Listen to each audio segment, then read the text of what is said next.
When you received your ADHD diagnosis as an adult, did you start to think, if I'm not the lazy one and I'm not the over emotional one, then who have I been this whole time? If so, you're not alone because no one tells you that an ADHD diagnosis doesn't just explain your life, it rearranges it.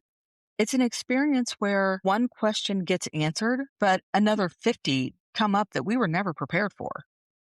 Today, we're talking about the identity crisis so many women experience after an ADHD diagnosis. This is Angry on the Inside. I'm Jess. And I'm Jeannine. We're both certified ADHD coaches, but this podcast isn't coaching. It's not therapy or medical advice. It's just real, honest conversations about being women with late diagnosed ADHD and everything that goes along with it. Take what resonates and leave the rest. After diagnosis, we all expect to experience this relieving moment. Finally, I have answers and I'm moving on. There's relief, like real relief, because you realize, I'm not just bad at life. It does reframe things. This is the part that sort of catches people off guard. We've talked about the grief, the sadness, and some of the anger that comes along with it. But there's sort of middle quiet space where we figure out who we've been this whole time. You know, you've lost the version of yourself that you were absolutely certain about, but you've also spent all of this time knowing deep down inside that something was going on. You had nothing to back it up. All those identities that you had taken on, carrying for years, I'm lazy, I can't follow through. They'd start to fall apart. It's very destabilizing. People don't really warn you about what's going to happen because typically you're in a space before you receive that late diagnosis where you don't know anyone else who has ADHD. You don't understand what's getting ready to happen. That's why it's so disarming.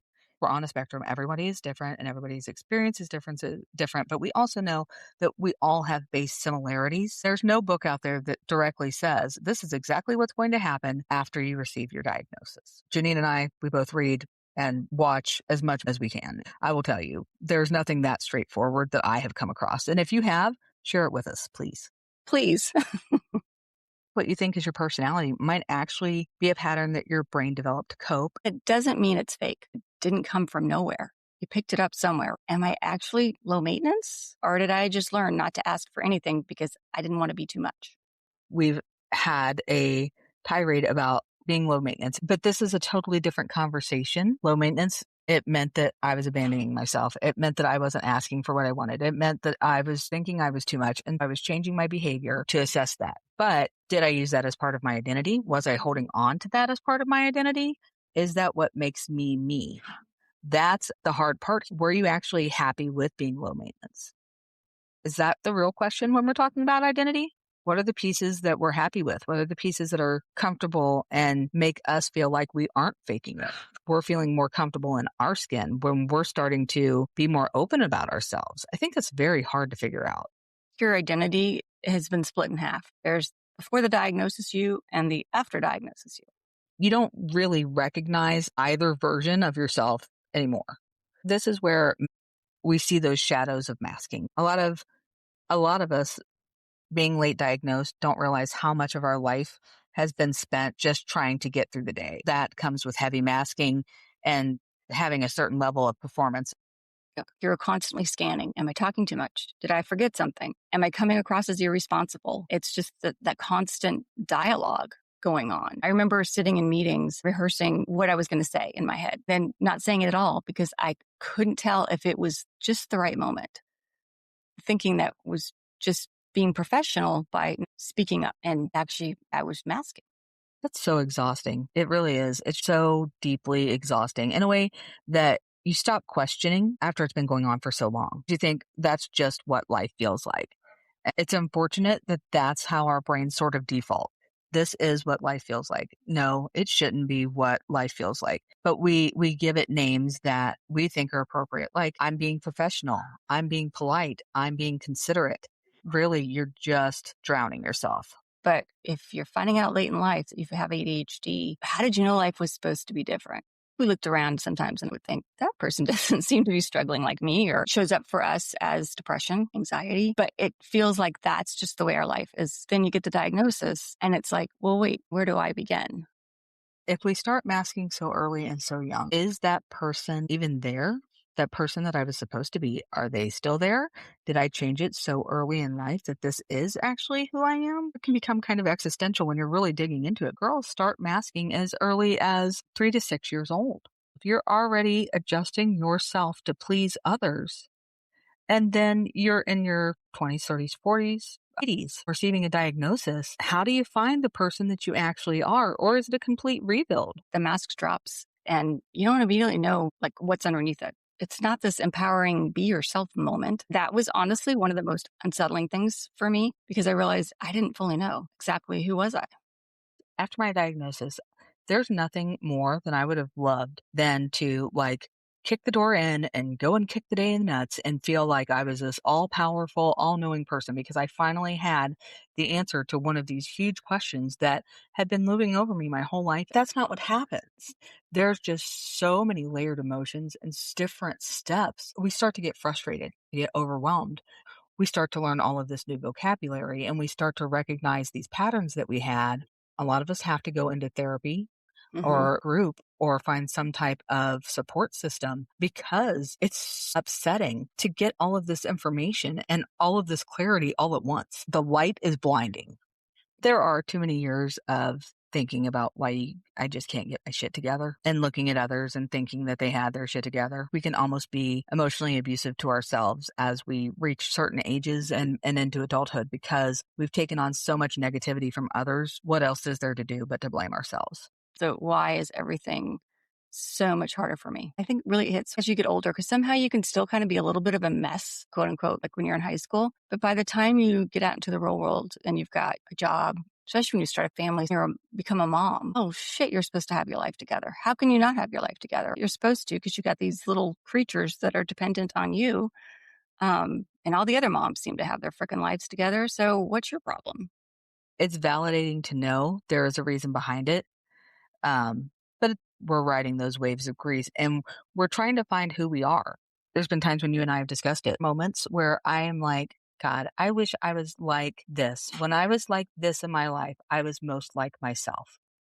Hmm. Um, for me, it was my mid-teens and then my late 20s. My late 20s was when I felt like I was most like myself. I had my kids, but I was single and I was making my way along and I was brash and snarky. And it was really a point in my life where I gave no fucks what anybody else was thinking about me. I just didn't care. I was perfectly happy being a mother and having my job. That's like a time where I felt most like myself and most freeing.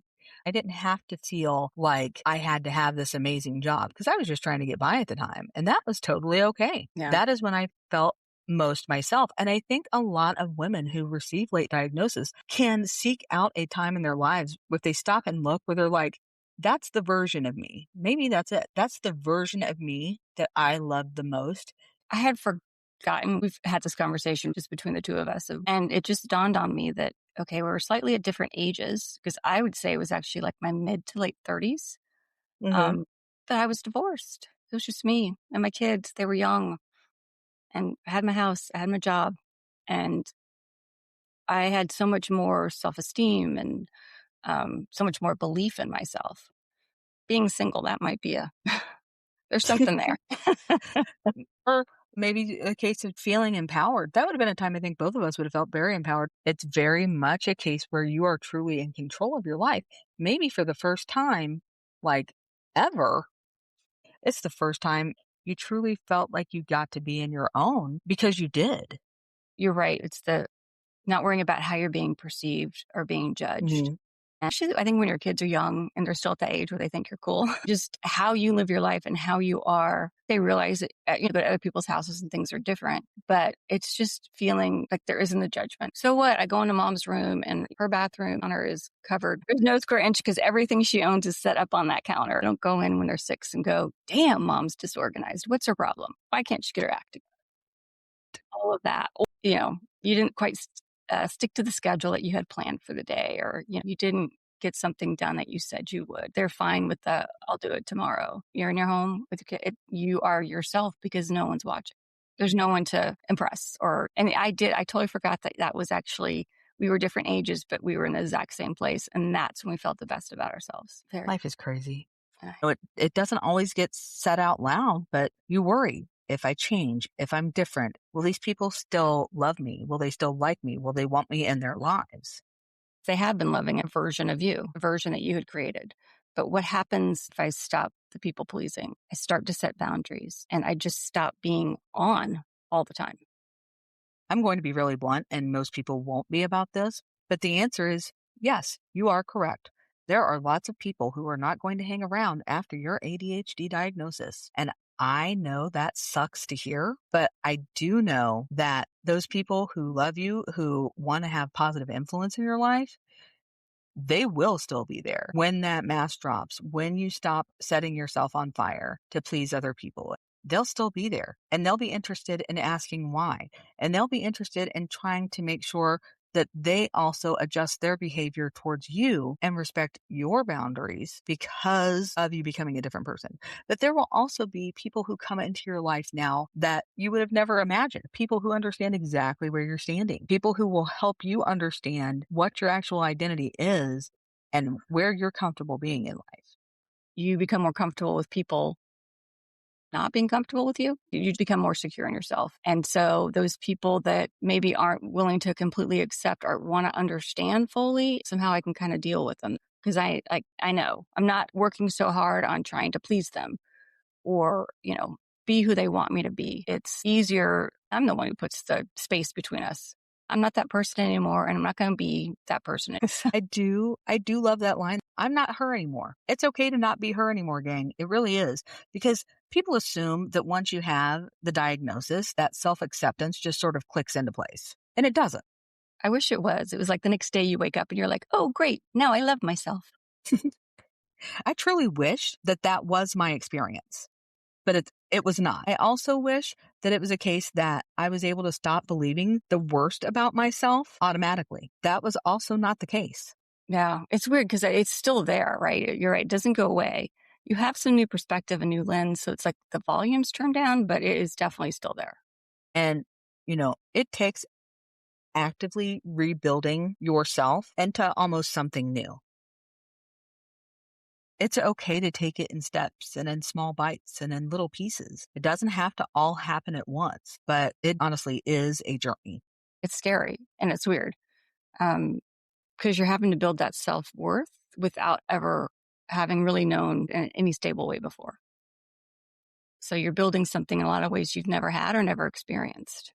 One of the biggest shifts for me was letting go of that idea that, you're supposed to be everything, that I was supposed to be perfect. Because pretending to be perfect was definitely my mask. I was going to do everything perfect. You're not trying to return to something. That's just going to lead you down the wrong path.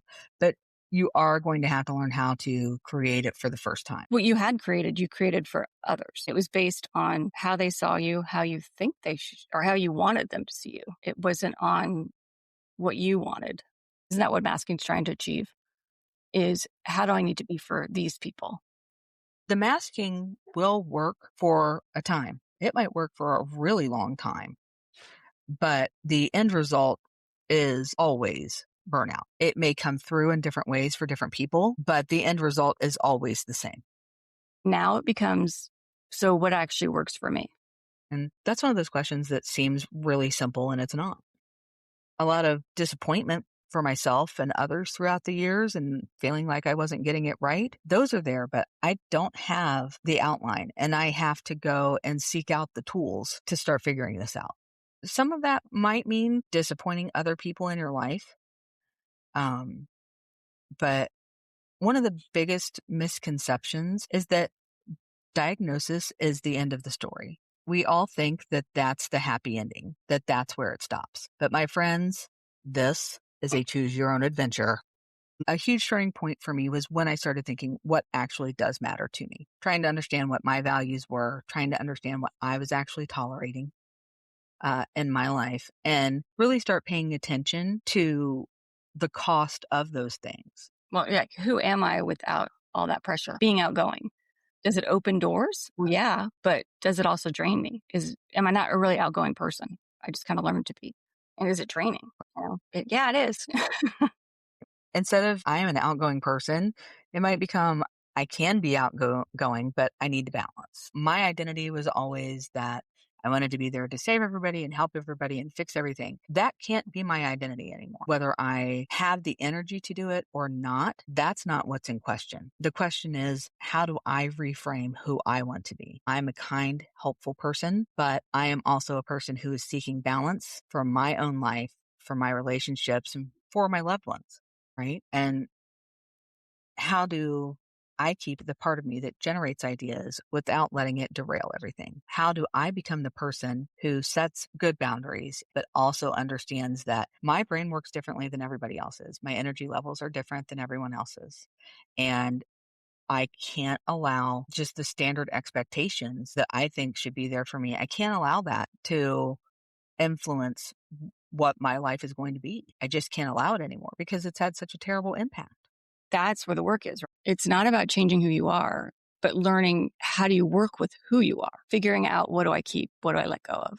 I agree. And it's not a clean process. It's not an easy process. It's not fast. It's not linear. It's truly real and it's truly an experience. And you're not alone and you don't have to be alone. It really should be part of the criteria of when they are doing ADHD testing, like your intro into ADHD. Because how do you expect to come and give someone such huge and finite news and then walk away? If you're standing in a space where you're questioning everything about who you are, you're not doing it wrong. It might mean that you're seeing things you couldn't see before. None of this has to be figured out all at once. Lord knows I'm still working through it. You start noticing what feels true and the things that don't, set to the side. Be the one who decides who you are and who you're going to become. If this episode resonated with you, share it with someone who might be on the first step of the same journey. Until next time, remember you're not alone and you're not the only one who's angry on the inside.